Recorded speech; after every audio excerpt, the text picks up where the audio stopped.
Hey, alright, so I'm going to be doing my book report for King Rat by James Clavell, or Clavell, however you pronounce it. The genre is historical fiction. The main characters are the King, Peter Marlowe, Gray, and Smedley Taylor. I got the book here. The summary is that in early 1945, a British RAF flight lieutenant, Peter Marlowe, is a POW prisoner of war in Shanghai. He finds out about this American corporal that goes by the name of the King. He's the most successful uncaught trader on the black market. And then there's Robin Gray, who is a British officer and a provost marshal. Gray has kind of this obsession with the King and watches him all the time, and he wants to get him arrested for violating camp regulations. So basically, everybody in the camp hates the King because he's charismatic, he's greedy, and he basically keeps all the food and everything to himself. They call him King Rat because he starts to breed and sell rats for food. The resolution came at the end when the camp was liberated and nobody had to deal with the King anymore. The rats that the King was breeding with his friends were abandoned in their cages.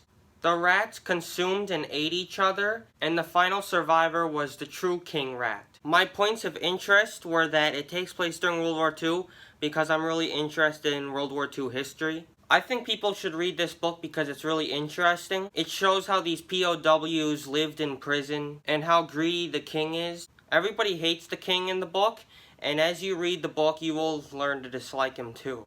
Alright, I'm going to be reading page 352 from the novel because I like this part because it talks about the rats eating each other and the King. That night, Shanghai was deserted by men, but insects remained. And the rats, they were still there, beneath the hut, and many had died, for they had been forgotten by their captors. But the strongest were still alive. Adam was tearing at the wire to get at the food outside his cage, fighting the wire as he had been fighting it for as long as he had been within the cage. And his patience was rewarded.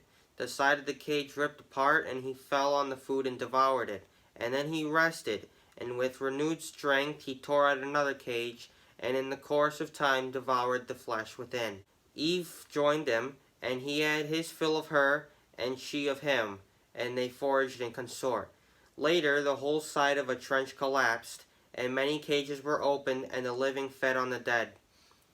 And the living weak became food for the living strong, until the survivors were equally strong. And then they fought amongst themselves and foraged. And Adam ruled, for he was the king, until the day his will to be king deserted him. Then he died. Food for a stronger, and the strongest was always the king, not by strength alone, but king by cunning and luck and strength together among the rats. The end.